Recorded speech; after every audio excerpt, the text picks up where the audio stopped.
So when one of your team is making a sale, I'm presuming you have kind of a fixed process which you're going through. Would you be able to talk us through that?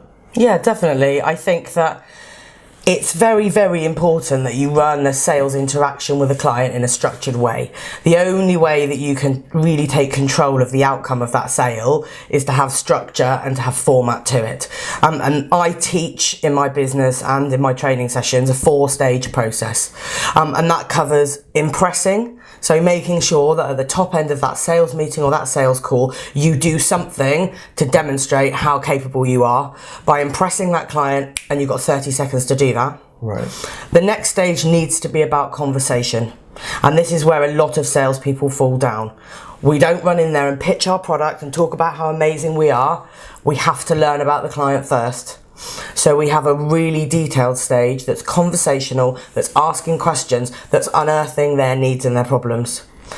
When and only when we've done that, you can then move on to presenting your product and giving them advice and making expert recommendations about how you can solve their problems. And even then, it's not about selling, it's about recommending. And if you're a really credible person and you have a really great solution, that recommendation will be enough to make the sale.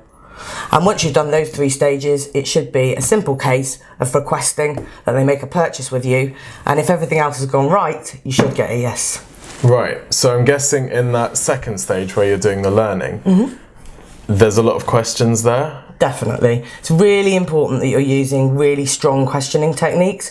And I'm sure most people listening today will know about open questioning and closed questioning. But in the world of really sophisticated selling, you're using a much more investigative style of questioning where you're asking your clients to share stories with you. So tell me a bit about your business. Explain what your current business issues are. Those type of questions will teach you a lot more than just basic questioning techniques. Right, so you're seeking to get beyond the surface stuff and find out what their kind of underlying motives are, is it? Yeah, exactly right. If you can't work out what the client's problem is and create a future value in working with you, you're never going to create a desire to purchase. So it's about identifying what issues do they have and how can you meet those issues with your product or service, whatever it might be.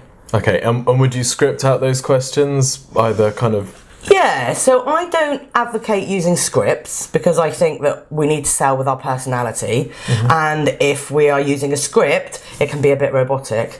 But I would recommend a workshop session on your own or with other people in your team where you're understanding the key pieces of information that you need to learn and you're framing some questions around that. So if I need to know the size of a person's sales team, I might have one of my pre-prepared questions as, tell me a little bit about the people who work in your sales team.